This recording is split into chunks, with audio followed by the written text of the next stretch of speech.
A reading from the book of the prophet Daniel. In those days, I, Daniel, heard the word of the Lord. At that time there shall arise Michael, the great prince, guardian of your people. It shall be a time of unsurpassed in distress, since nations began until that time. At that time your people shall escape, everyone who's found written in the book. Many of those who sleep in the dust of the earth shall awake. Some shall live forever. Others shall be an everlasting horror and disgrace. But the wise shall shine brightly, like the splendor of the firmament, and those who lead the many to justice shall be like the stars forever. The word of the Lord. Thanks be to God.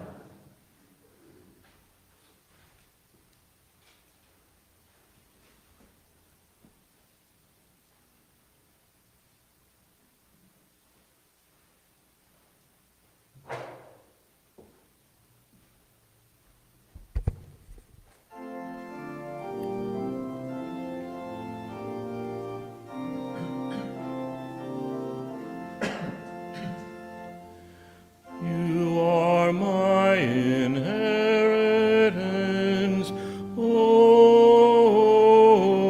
Lord. You are my inheritance, O Lord. O Lord, my allotted portion and my cup. You it is who hold fast my lot. I set the Lord ever before me. With him at my right hand I shall not be disturbed. You are my inheritance, O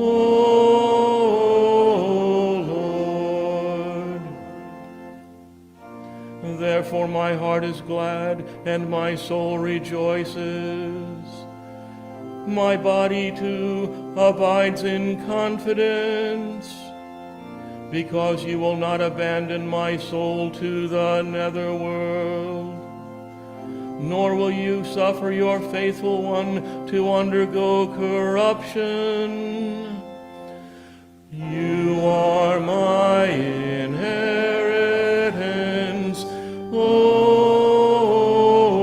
Lord.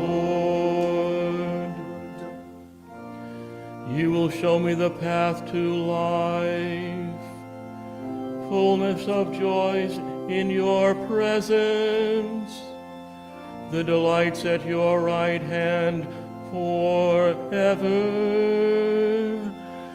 You are my inheritance, O Lord.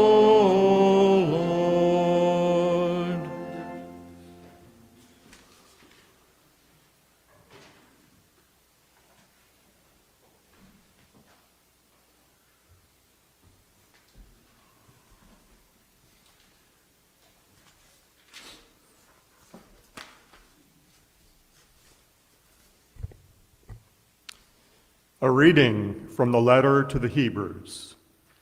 Brothers and sisters, every priest stands daily at his ministry, offering frequently those same sacrifices that can never take away sins.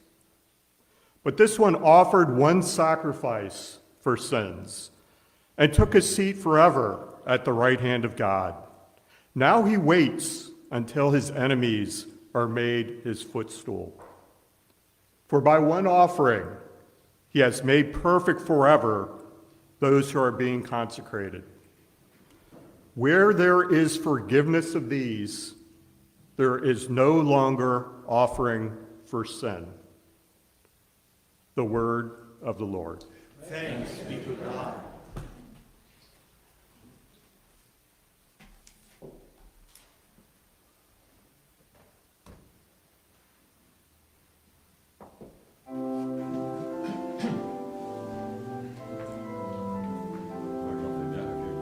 May the Lord be upon your heart and your lips to proclaim worthily well his holy gospel. Hallelujah.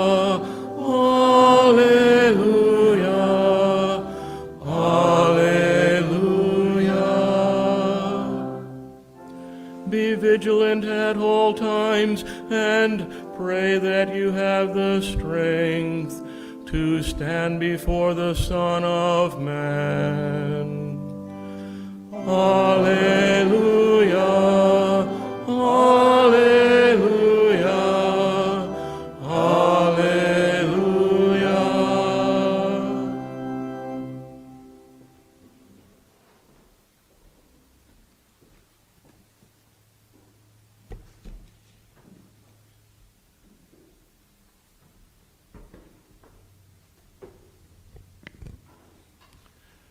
The Lord be with you.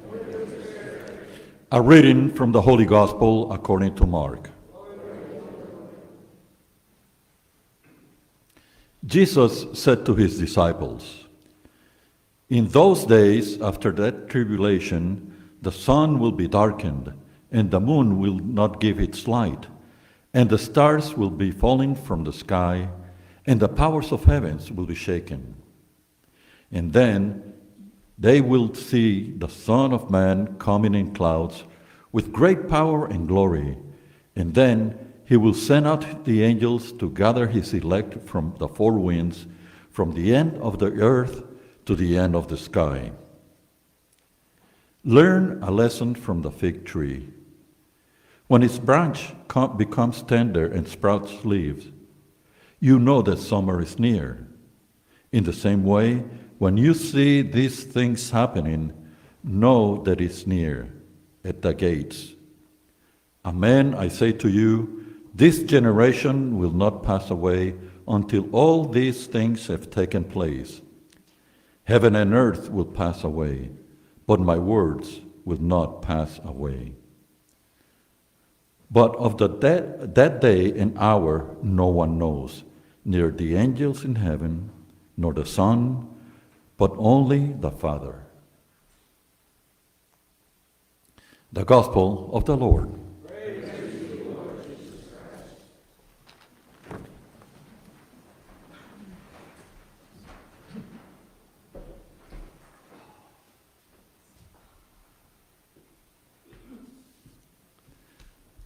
Do you still remember Halloween night? Kids were going all over the neighborhood, dressed in costumes, trying to scare people with the phrase trick or treat. We know kids had no intention of scaring people. They just wanted to get the candy and show off their costumes. The idea about scaring people has been welcomed by Hollywood for a long, long time. In fact, through the entire month of October, the media had a ball showing returns of scary movies like the Jason and Freddy Krueger series and Dracula.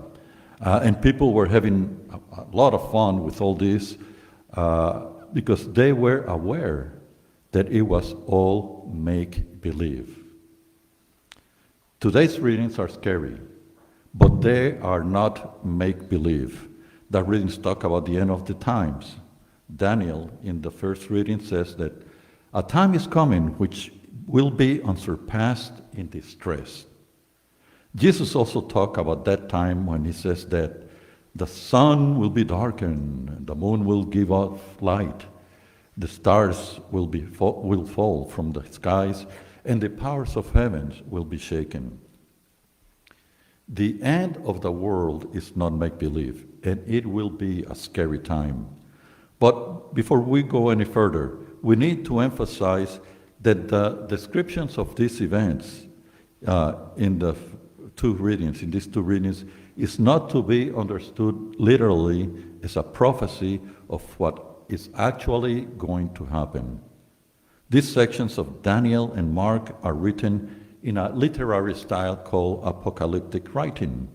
It uses poetry to arouse imaginations and emotions. And from a scriptural perspective, true, it is meant to scare us, but not only with the end of the world, but also recognizing the horrors of sin. So we need to look deeper into the meaning of these happenings. The cosmic disturbances of the sun, moon, and stars were traditional ways of describing manifestations of God's judgment of Israel. In ancient Israelite time, people believed that the sun, moon, and stars represented deities who controlled world's affairs. Israel believed that when God acted, these celestial bodies were disturbed. In Mark's time, the belief in the power of stars was very strong. Some people today are not that much different when they religiously consult the astrology columns on our newspapers, the horoscope, or should I say horoscope. So Jesus was using this Old Testament literary language to convey a very important message, his second coming, which, by the way, next Sunday, the church will celebrate this great event, the second coming, with the solemnity of our Lord Jesus Christ, King of the universe. And 2 Sundays from now, we begin the Advent season, which is a period of preparation, expectation, and anticipation of the return of Jesus Christ at the end of times, and also of his first arrival 2,000 years ago in Bethlehem of Judea. The end of the world is not make-believe, and it will be a scary time.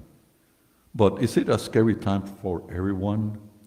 Let's take a second look at these readings. In the first reading, Daniel is told by God that his people, the people that remain faithful to God, shall escape tribulation. The wise shall shine brightly, and those who lead others to justice shall be like the stars forever. And in today's gospel, Jesus says that the Son of Man shall send out his angels to gather his elect from the end of the earth to the end of the sky. My friends, this is really good news. So the question for us is, how scared should we be? And the answer to this question is really another question. How devoted to God are we? Because if we are devoted to God, we have no reason to fear the end of time. So the key word here is devoted. For example, in today's gospel, Jesus gives a short parable about a fig tree. Fig trees were a well-known feature in the Mount of Olives where Jesus was speaking. This tree only sprouts its leaf in late spring. When they appear, you know that summer is near. So Jesus, although describing the end of the world in catastrophic terms, in effect is saying that his disciples should respond with faith and hope and anticipation. For them, the end of the world would mean good times, like summer. And for us faithful and devoted ones, it means God's final victory. The sun, moon, stars, galaxies, and even our own little planet may disappear, but God's love will prevail forever. No one knows how or when the end of times is going to happen. In spite of the warnings that some people love to give, the how and the when is completely unknown. And any attempt to predict the end of time may sometimes become tragic. For example, in 1977, police discovered the bodies of a religious group who had participated in a mass suicide in order to catch a ride in what they believe was an extraterrestrial spacecraft following comet Hale-Bopp. And then we had the year 2000. It was not only the turn of a year or even the turn of a century, but it was the turn of a millennium. And remember how many crazy heads were predicting the end of the world? One of the major concerns was that when the clock would strike 12, the worldwide computer network will fall apart. Well, here we are 21 years later and still enjoying internet services, smartphones, and so on.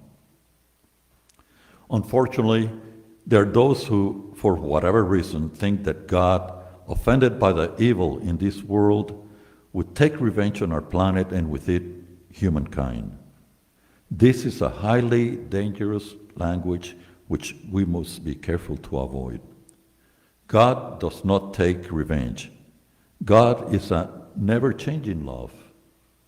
He has nothing but love and mercy, even for those who have offended him. We cannot hurt God. We only hurt ourselves. No one, Jesus says, not even himself, knows when the end will come. So it is not for us to worry about. Worrying will not help. On the other hand, we should not be playing with our life like Russian roulette, and putting off our day of conversion and devotion to God. Instead of looking at the sky, waiting for the stars to fall, perhaps we should be looking at our interior space. When the hardness of our hearts begin to soften, and I mean this worldwide, when our attitudes towards others begin to change, when our harsh tempers towards others begin to diminish, then Jesus is knocking at the door. The only way to our salvation is to live today and every day devoted to God. In this way, we'll be like the good servants left in charge of their master's house while he was away, and following the instructions he left them, and being totally alert and prepared for his return. And that's the time when we will see face to face our Lord and Master, Jesus Christ.